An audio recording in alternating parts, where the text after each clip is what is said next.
Hi, I'm Keegan, and this is A Bunch of Gamers. This is our 151st episode of Werewolf the Apocalypse 20th Anniversary Edition, Guts-the-Weak.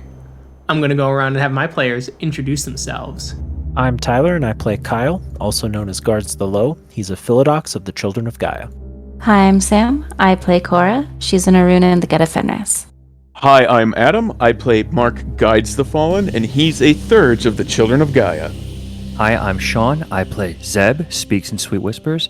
He is a Theurge of the Silent Striders. Hello, my name's Thomas. I play Dimitri Howls-In-Memory, Lupus Galliard of the Bone Gnawers. Hi, my name is George. I am playing William Grows-Matrices. He is a rune of the Glasswalkers.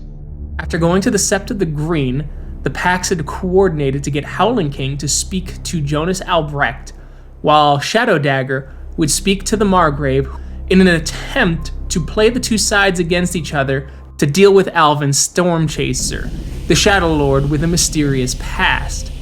Now the packs must work towards getting other Garu on their side as the Concordant quickly approaches. The packs have decided now to go find Tatiana Guts-the-Weak, an elder of the Get of Fenris. So it has been decided that you guys are going to go see Tatiana Guts-the-Weak. Hearing from Agatha, she is at the Sept of the Sentinel in northeastern New York. There is no moon bridge between the Sept of the Sentinel and the Sept of the Green, and so you'll have to hoof it.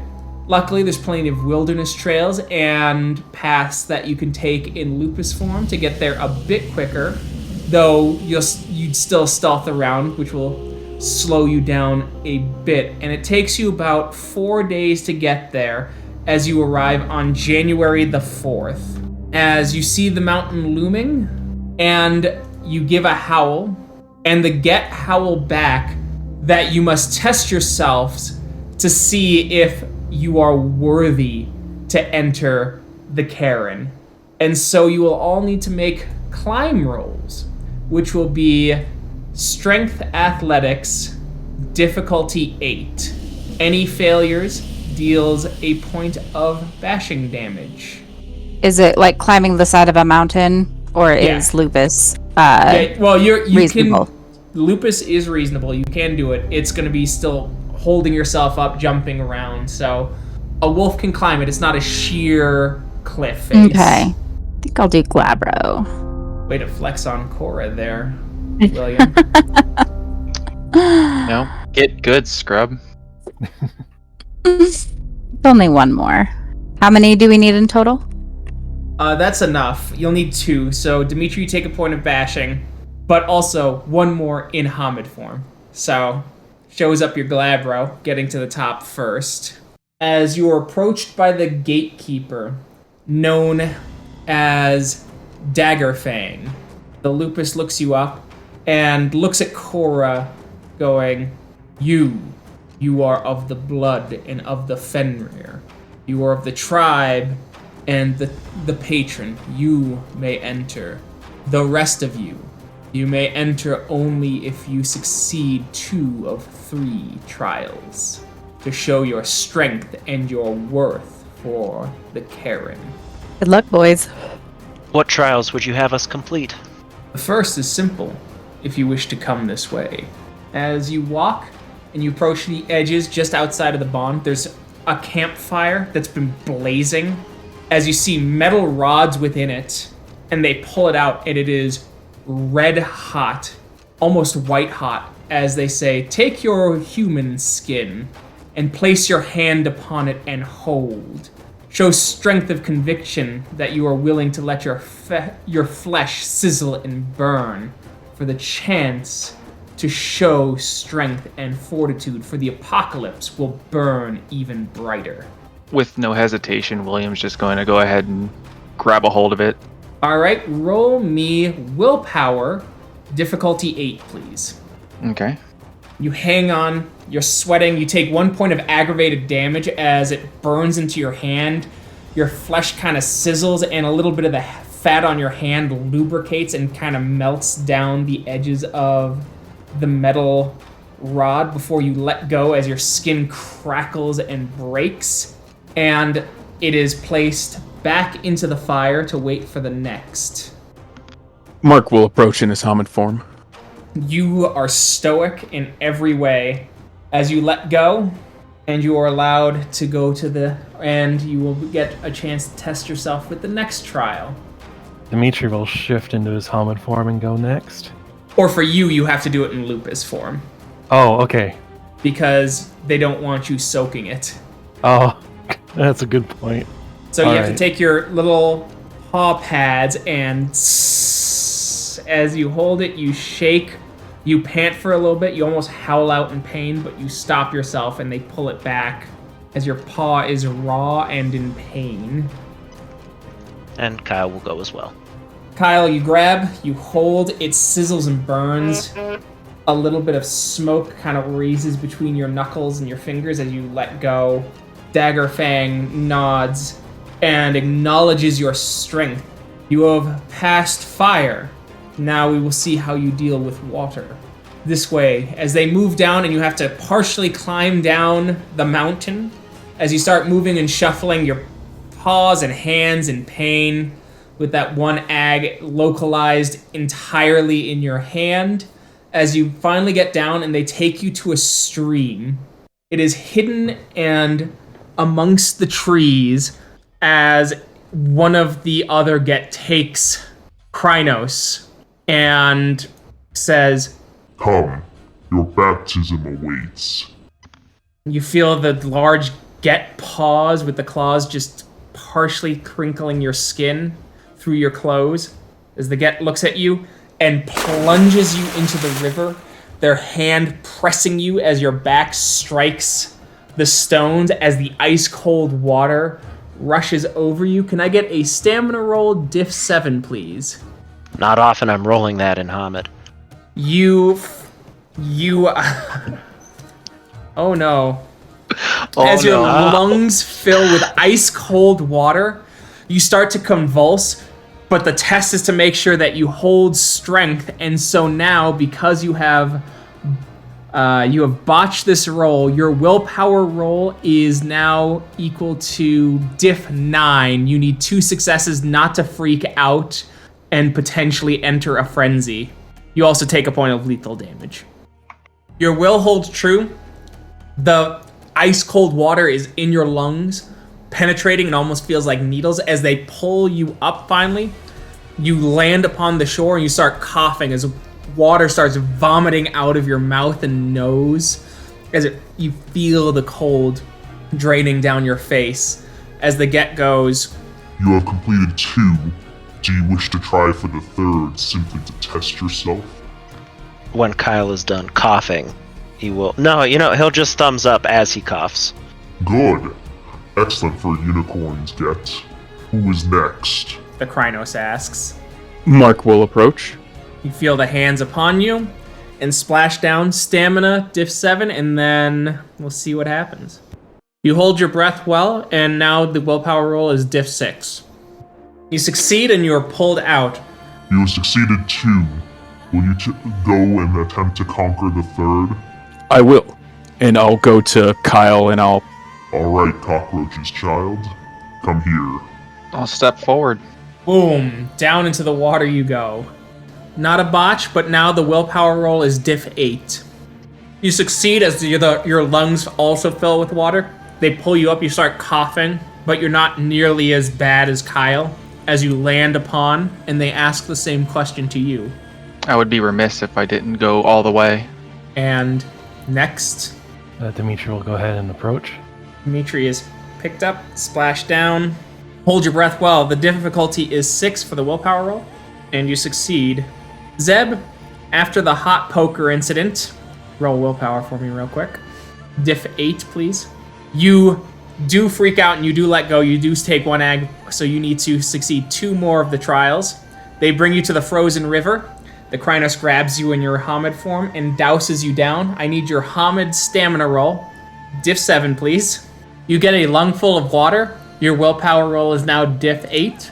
But you succeed and you don't freak out. As they let you up, you start coughing. They look, nod, and the Get go, now for the next trial.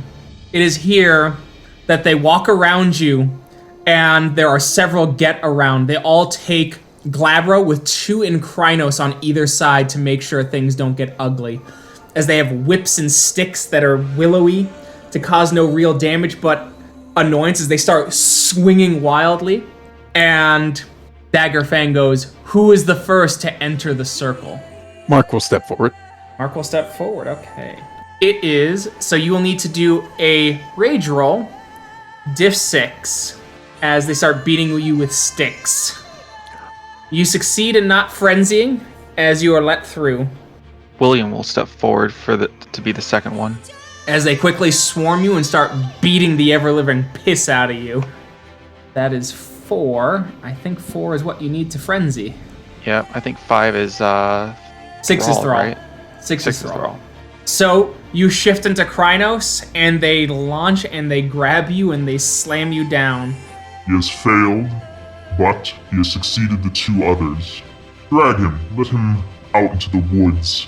Cast him down the side of the mountain and let him take his rage upon the trees, and let him crawl back here when he is spent. As they basically lift you and huck you off the side of the mountain into the forest to take your frenzy out on the local flora and fauna and maybe hikers. Great. Kyle will go next. All right, same thing. Ha ha ha! So I'm gonna use Swallow Rage. Oh my. You would dishonor the competition? I'm okay with letting them know that I failed, but that I would not, because this is 7 successes. Like, That's true. I'm not gonna allow myself to thrall of the worm. Too lethal for me. And it's obvious, like, you're getting beaten, and then, like, blood squirts out of your nose, leaks down your ears, and several cuts as your body tried to shift into Krynos. Like, your arms expanded so fast, but your skin contracted that it tore along your forearms as blood starts leaking as they look at you. I failed, but I would not allow that frenzy. Understood. Who shall go next? Dimitri will go next. You fucking shitting me? What are you guys doing? No, he got 0 successes on his frenzy roll. Oh wait, never mind. Frenzy. With fucking Good 9 job. successes. Sorry. Or with 9 dice. Yes. Yeah, Jesus Christ. Well done then. You keep yourself super calm, Dimitri. Just walk through like a day in the park. Strong of body and iron of will. Oh no, Zeb. With your temp rage at 10. Yeah, alright. We're all pretty spicy tonight. Beaten with sticks, Zeb, and you walk through. Everyone is allowed in. Now, Dagger Fang speaks, sitting in Lupus. Why have you come? We're here to speak with Guts-the-Weak. I will see if the Jarl has time for you. Perfect. Sit among the trees, collect yourselves. Perhaps call to your friend when the anger leaves him. They walk away. As you're sitting alone on the edge of the mountain, the Get have dispersed, trusting your strength to allow you to be here in the purity of your heart to withstand the rage for some of you. And so, sitting there, William, you wake up. You have the taste of blood in your mouth as there is just a decimated deer, and the taste of pine as there's a decimated tree. I'll go ahead and spit on the floor or on the ground, mumble to myself, and then make the climb back up to the sept. Start making your way back up. You hear a howl from the depths towards the top of the mountain. It is but one word in the Garu tongue. Come. Perfect.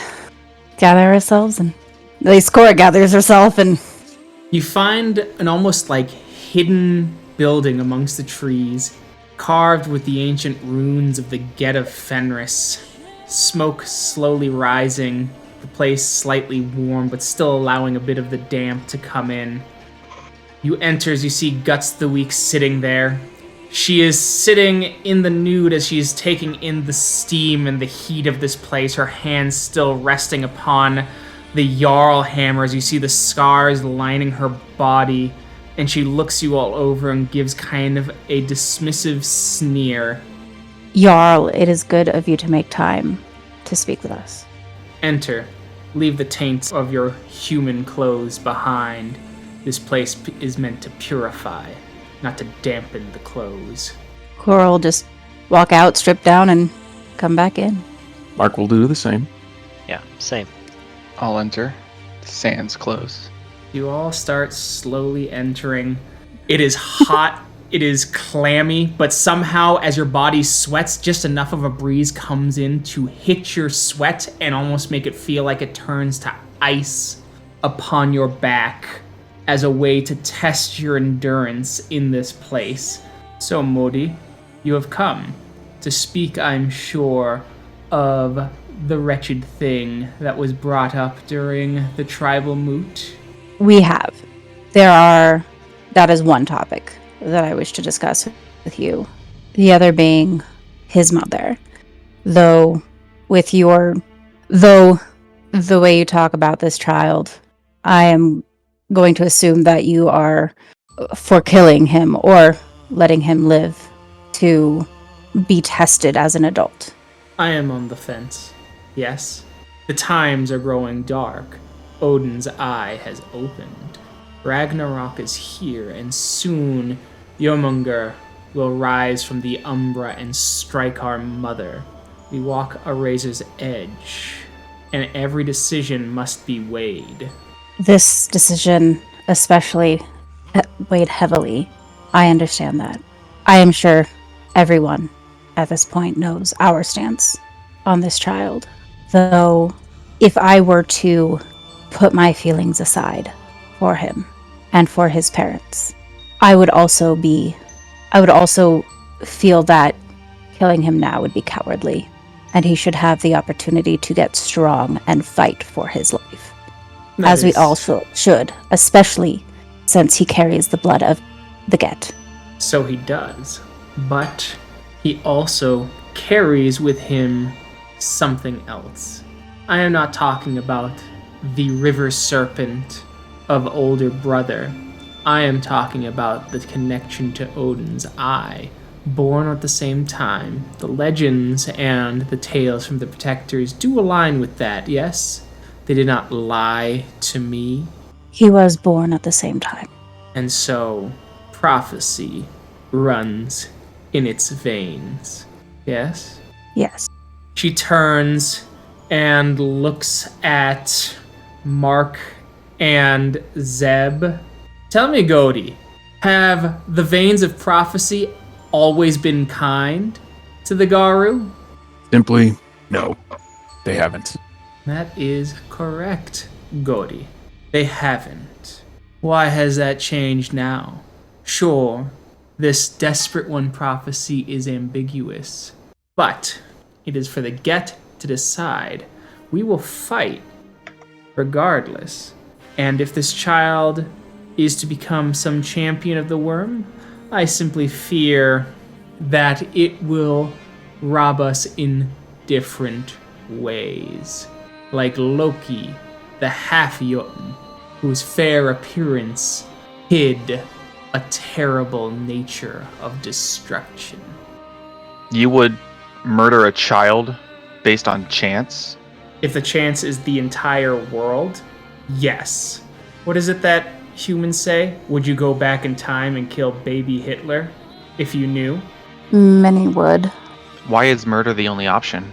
Because some are destined to be evil. Jarl, do you believe that this child is destined to be evil? I am strongly inclined to think so. A child born of the breaking of Litany, the first law of Litany, and being broken when the eye of Odin opens, the great eye that seems to go back all the way to the worm, that the worm witnessed its birth. How else is that supposed to be read? Then another question, Jarl. Do you believe that we can fight against fate?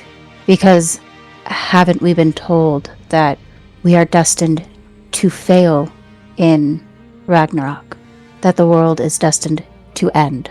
Yes. And yet we fight. Because it is about strength.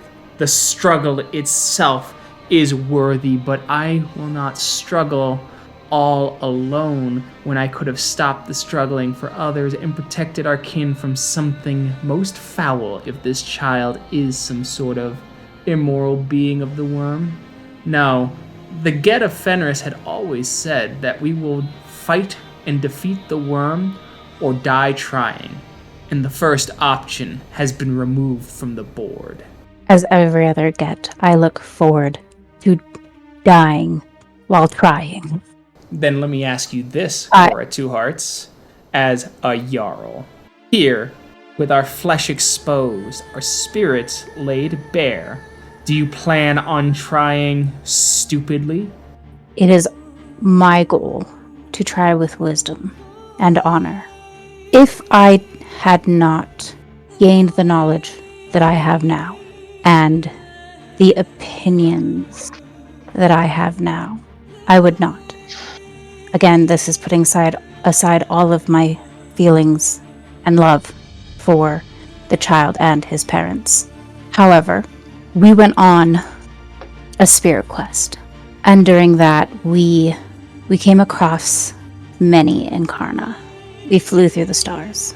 One that stood out particularly was the Incarna of Mars, Nurgle. Would you like to know his opinion? Tell me. His opinion was to keep the child, to raise it as Garu should, because he wanted to see the grand fight. Whether that child be of the worm or whether he would fight for us. He is an Incarna, so of course his reasons are not necessarily what we would desire, but that one stood out to me.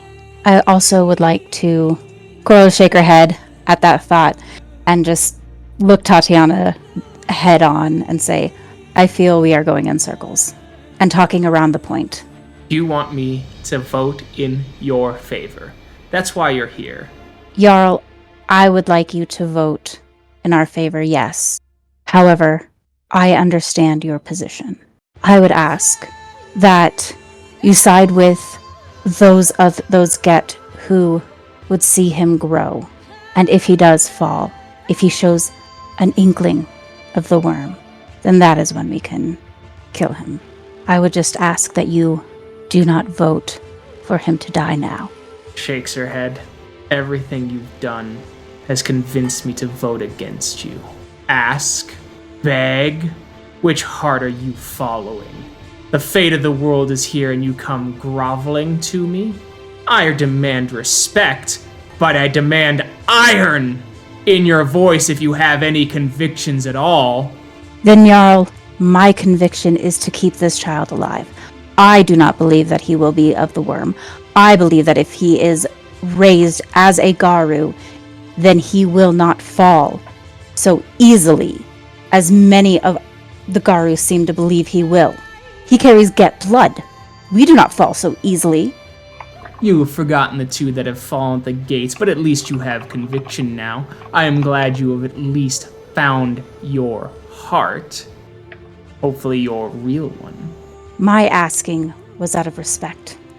No, Yeah. your asking was because you follow those two unicorns. You are a unicorn with fangs and nothing more. Grind your hooves for the apocalypse. Maybe you'll find your claws. Jarl, you continue to question whether I am Get enough. Fenrir has already accepted me into the brood, or I would not be Get. Do you think that your opinion of me is more wise than his?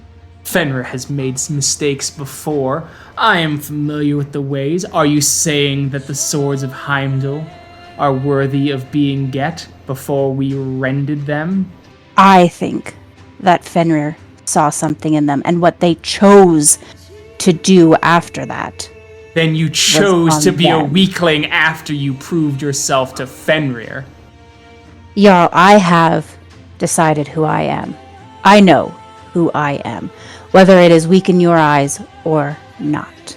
My pack and our sister pack have traversed the stars, and we found that overwhelmingly we were told to stand up, do what we think is right, not just to make sure the worm doesn't win as much, but keep in mind the victory. Make sure we know that what we are doing is right. And I believe that what we are doing is the right thing, whether you think it is weak or not. I didn't say your ideas were weak. I said you were weak. Stand up. I don't agree. Well, good. At least you've shown a few vertebrae since the closing of our conversation. I am Cora Two-Hearts, a Get of Fenris, Modi of the Fenrir. I have my ideals, and I know they are strong. I know I am strong. I do not need the opinions of someone who would murder a child. And then Cora will just turn on her heel and march her very unhappy at the moment ass out. As the cold wind strikes your naked flesh, as you step out, and Tatiana strides after you, her hand is placed on your shoulder. She grips, she looks you in the eye and goes, "That was what I was looking for. Conviction in yourself. I will give the child a chance." Good. And she'll continue walking. She'll forget about her clothes. Roll stamina, please. Fair enough. I don't face All right. death. No, you take a little bit of bludgeoning damage that you can't heal until you warm up or take another form because you get some frostbite on your fingers. But you do march gloriously through that sept, naked as the day is long, head held up high. Kyle will leave, grab his clothes and Cora's, and kind of jog after her. As you jog after her, Cora continues to strut, looks at a Get, points at her boob scar of acid burn, goes, "That's right, I'm a Get of Fenris," and keeps on walking. Mark will gather his clothes. Kyle, you catch up with Cora. Dimitri is also going to go. Just for whenever you're ready to put them on, I'll put them in her hands. I think Cora's a little too stunned at the moment. Other than to just carry everything and like pace. Like outside. Like away from everybody. In the wind and the snow, yes. We've thoroughly established that. The carpet matches the drapes. Icy. Icy. Frigid. Alright. What is everybody else gonna do? Putting his final piece of clothing on the shirt, Mark will approach. Good job, Two-Hearts, Rhea. It went better than I expected it would. Your two hearts must be beating so hard right now. But we got what we came for. We did. Cora will sit down in the snow and start to put her clothes on. Calming down finally. Well, if I may say so, it may be time for you to be called by another name other than Two-Hearts. That sounded like One Heart to me. I appreciate that, Dimitri. I do have my convictions, and I hold to them. Just because it's not what someone expects of me because of my tribe or my auspice doesn't mean that I don't know who I am. I know how that feels. I am a lupus born that knows how to fix cars. We're both different. You're the weirdest of all the lupus. And she'll pat Dimitri on the back. That's probably the nicest thing anyone has ever said to me. So, day passes as you collect yourselves. You stay at the Cairn for another day. Zeb, in the night, you're having a dream where you're just walking through this crowded office building. People are moving around you like they know you're there, but they don't really see you.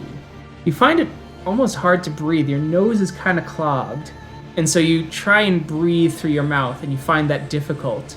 Your face is unscarred, and your lips feel almost swollen, and your mouth can't open far enough to make the lips open all the way as you stick your fingers into your mouth to pull the lips apart just to breathe. As you're breathing more and more, and yet your face feels more and more swollen, getting thicker and thicker as you feel almost like shards of glass in your face, getting consumed by the constant swelling, the difficulty to breathe as you kind of collapse as people continue to walk by you unnoticing, as you feel the pieces of glass starting to slowly dissolve in your skin and disappear forever as you're still harder and harder to breathe. It's getting hotter and hotter as your fingers are just pushing at your lips, revealing your teeth as you're just gasping and gasping for air, as sweat starts dripping down your face, as someone looks and you hear people talk about how you're in the way, and they continue to move around you. You collapse, you fall asleep, you feel your face slowly deflating, and you awaken. Gonna do that rapid sit up, feel my face, It's pretty as it's always been. right? Look around. Anyone out here? You Other than us? wake up, you jolt, you just miss Dimitri with a swing of the arm and the jitters, so him and William are still fast asleep in their lupus form. Along with you, you see Fomori's Bane not far off. Is the gauntlet still pretty low here? Yeah, it's still thicker than you'd think. It's a diff 5. I'll just look across the umbra. Okay. So, oh, you have the gift for that, right? Right. That's right. You do take one lethal as you feel slivers of glass slicing through your eyes in the gauntlet as you look through and you see the umbra as the webs are growing thicker. It's calm, though, as you see the spirits here moving about, as the early morning sun is starting to rise, as you see several... You even see a Get in the distance doing a greeting of Helios as a rite, but overall, unremarkable. Throw that one away and try to lay back down for sleep. You sleep and it is not restful, it's just that same dream on repeat until the sun is fully up and warms you all into waking. Mark will wake up and greet Helios. I guess Cora will just wake up and start getting ready to head out. Okay, where's the next destination? What were we saying was gonna be next for us? Because we've spoken with Shadow Dagger, we've spoken with Howling King.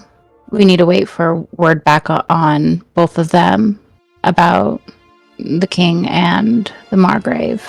So you need to head back to the green then, because I believe Yeah, the spirit is going to be that's- sent that way. Yeah, we need to make our way back to the green, right? There's no objections. Then it's another 4 days to get back to the green. As you enter, the green is kind of abuzz with Guru just trying to figure out living situations for the concordant that will be here, as glasswalkers have been trying to buy property or get giant hotels using a con as an excuse. So they'll be actually holding a tech con, but they will be renting out about 3 times the amount of hotel space as is standard to cover for the Guru that will be coming in as a way to hide their presence from the humans. What you do notice is that there is a cop on every corner. Now, the police presence seems much higher than even just a few days ago.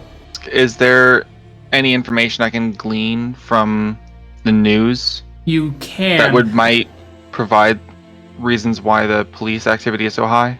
Yep, and you do find it. It turns out that the Christmas massacre has been making it national news, and New York's mayor has decided that to prevent riots and quote-unquote left-wing extremists from performing their own January 6th, they have decided to start refunding and reinvigorating the police so that their city can be safe. It looks like this kind of rhetoric is being pushed by both sides of the political aisle across the nation, using the Christmas massacre as a flashpoint. I'll pass that information along to everyone else. A pigeon spirit arrives. It possesses one of its kin, and it lands upon your hand, Zeb. The pigeon just lands. As it moves, as you see the glimmer in its eye of a spiritual possession. I will grant it a gnosis worth of food from my other hand. As it pecks at the ephemeral food that everyone else just sees as invisible, as you are in the physical realm, the pigeon pecks and the spirit goes, 2 elders, one of storm, one of silver, have landed at the sacred stone. They have come with 2 Adrian each to confront the Chaser. Thank you, Ken. I will go speak with the group in private, as it can be. Okay. The Silver Fangs and the Shadow Lords have acted. They're at Sacred Stone now. They brought 2 Athro with them and are confronting Storm Chaser. Had a strange vision about this, and one of the things that I'm worried about in a dream, and I'll relay the details of the dream, are that those that might have been manipulating Storm Chaser will begin to act too. Then shouldn't we quickly make our way back? That would likely be for the best, and I suppose may give us the opportunity to speak with all of them about their opinions on the child anyway. I didn't expect them to move quite that quickly. I think we got their attention. Then let's move. And so, you'll need to spend a talent to head to 5 mirrors, and then another talent to fly to Moonbridge to Sacred Stone. It's 1 per pack. Oof. Yeah, I've only got the Ishtara's flowers, which, if that's what we have to spend, that's what I'll spend. No, I've got 4 talons. I'll spend those 4 talons that I got during the time jump. Okay. As you do that, and you launch back to Sacred Stone, it's about, with the time jump of going back 2 hours, it's about noon now.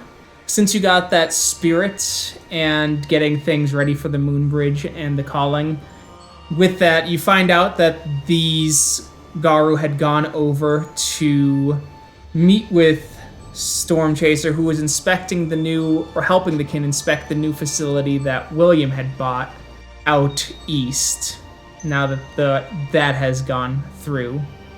So it's about a 30-minute drive from Sacred Stone to get there, if you can bum a ride or use a ride-sharing app. Is Eleanor in the car? You can get a hold of Eleanor. She is willing to drive you, but she's not willing to let you drive, as you don't have a license. That's fair. And the registration is in her name. That's incredibly fair. As it is a bit of a clown car, 2 people trying to dive and prevent the cops from seeing that you're sitting on each other's laps in the back seat. Too risky to try that in the front seat. Dimitri is in lupus form, hiding in the trunk. As you get there, as you step out, you get to the building and you see Storm Chaser is there chatting and kind of laughing with the 6 Guru that have come. They're in Hamid form, as you see several kin talking and are around them as well. There's about 4 or 5 kin. I guess we should approach them. As you see one of the Silver Fangs. Oh, I'm sorry, and you don't recognize the Adrian. You recognize the Elder through name only. We are the Pax, Fomori's Bane, and the Ill Omens. Oh. Cora Two-Hearts. These are the ones you were talking about, Alvin, who've been doing such a good job helping the kin. Guilty, yes. Please, have a seat. I was just regaling them as one of the Shadow Lords goes, oh, yeah, Storm Chaser told me about some of his deeds, and I thought they sounded familiar. Powerful elder here at your Karen. We've been very fortunate, especially when things were very turbulent. They give me too much credit. They've done quite well themselves. Wow.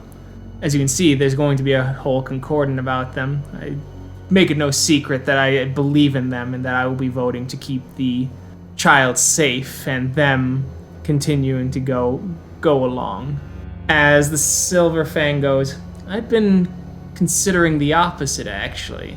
I'd heard the litany violations, and despite my disagreements with the Judges of Doom, I always thought that this story of the Desperate One sounded too ambiguous to bring anything of worth, but perhaps it's best not to speak to the defendants on these matters. Well, we are admittedly biased, but I've always felt that fate is but a guide. The Garu who fall aren't fated to fall. The Garu who stay true aren't fated to stay true. It's the decisions that we make, the actions we take, that make those things real. Very true. These friends came in last night. They arrived quite unexpectedly. Apparently there was some sort of concern about not hearing about my name, but we thankfully cleared that up. I know things are turbulent with the nation now, especially with how everything's going. Well, I'm glad to hear that things have been settled. What settled it? Oh, as I said, I used some of the stories as he starts regaling stories. Kyle, Dimitri, you have never heard a single one of these stories that are moot. And as well as just talking things through as I showed things with the projects that our dear William has been doing to try and help the kinfolk, as well as Mark and all of the things he's done to help keep this place secure. I think they don't doubt my conviction to the nation or to protecting our kin. Oh, as you see the kin come in as they're handing out tea. Oh, thank you. Those are all impressive stories. I'm surprised you'd never told us them before. Once I've reached my rank, it seemed more important to just get my hands dirty within the work. Though the Shadow Lords have a reputation to uphold, as he kind of laughs and gives almost a wink to the Silver Fangs as kind of a jest, I felt that getting through these things was more important than boasting about the past. We have to look to the future.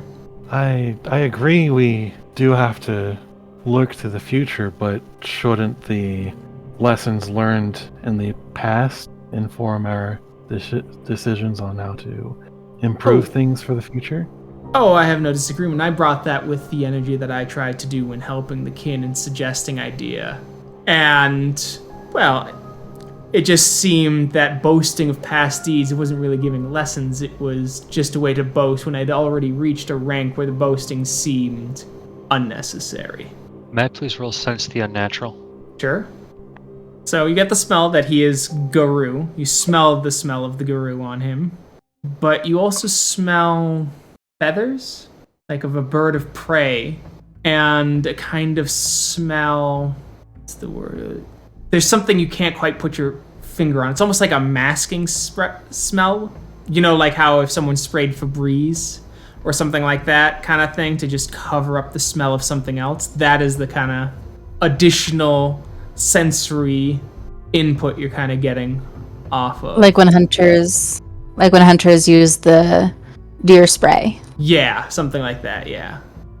Well, surely you're right about boasting, but the stories we tell are what inspire future generations of Garu.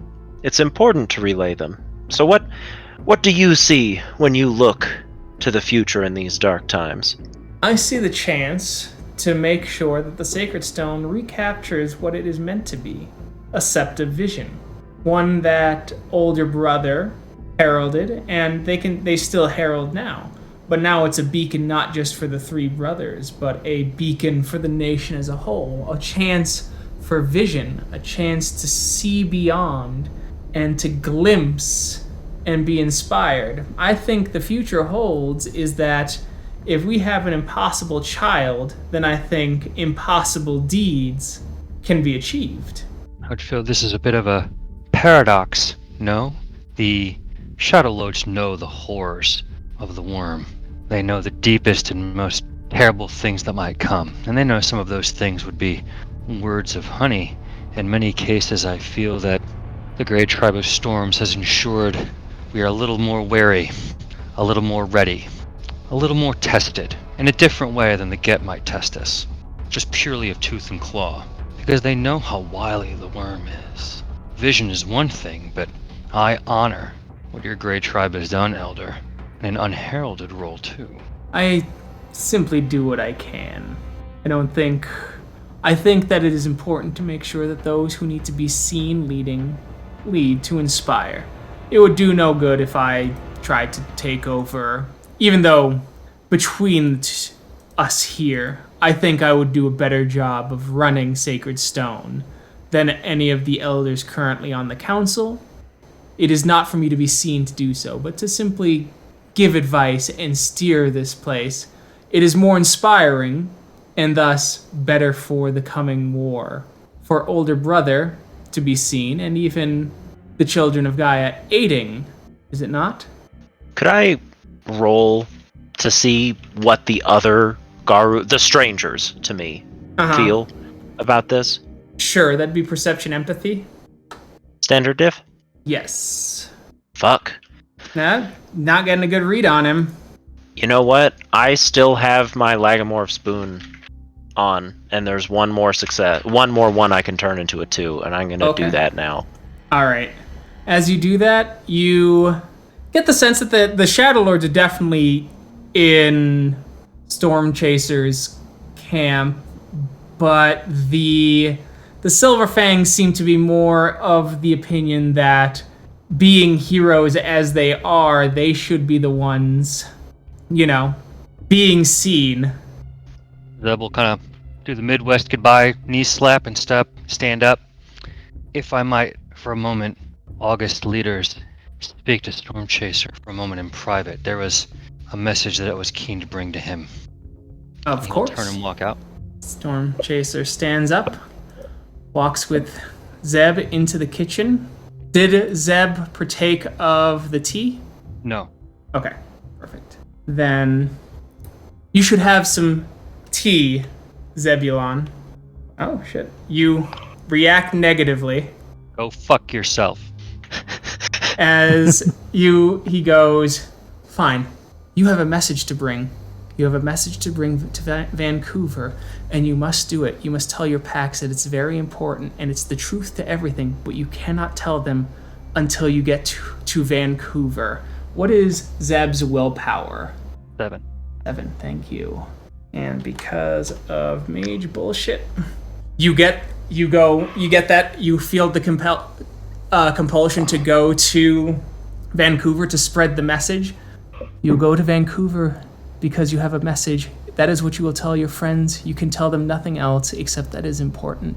And I will let you in on a little secret. Oh, and you must walk, and you must not use that little gift of not being able to sleep to make it. Make up excuses, however you must do it.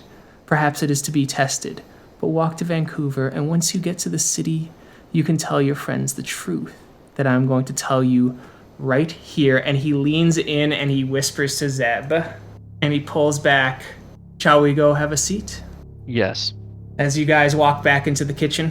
Or, Comrades, back into the meeting room. Comrades, we have to go. Ill omens, we're on the road. Now, gather your things. There's important business to take care of in Vancouver. What? I've just been apprised of it. We have to go now. Gentlemen? Kyle will look at Storm Chaser. It was a message that had to be given to a Silent Strider. I'm sorry, I can say no more.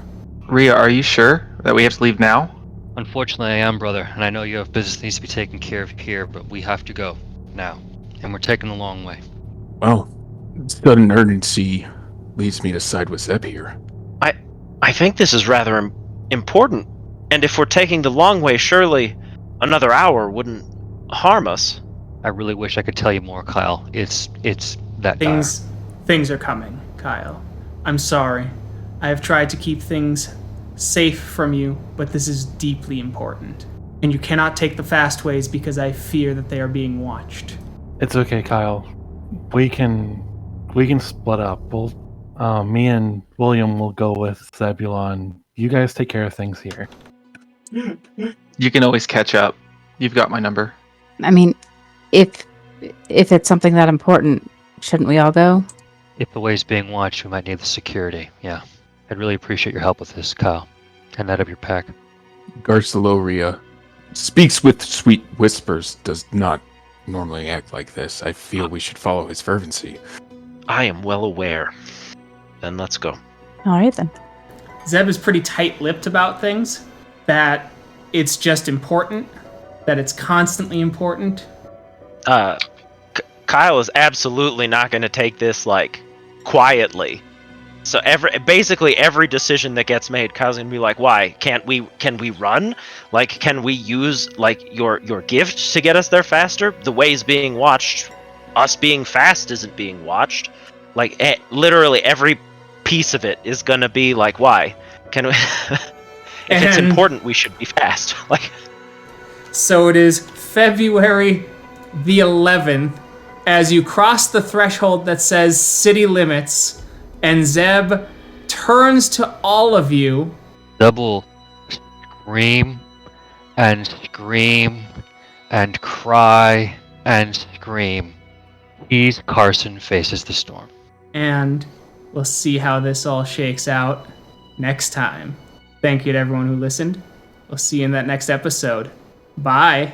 Bye. Bye. Bye. Bye. See ya.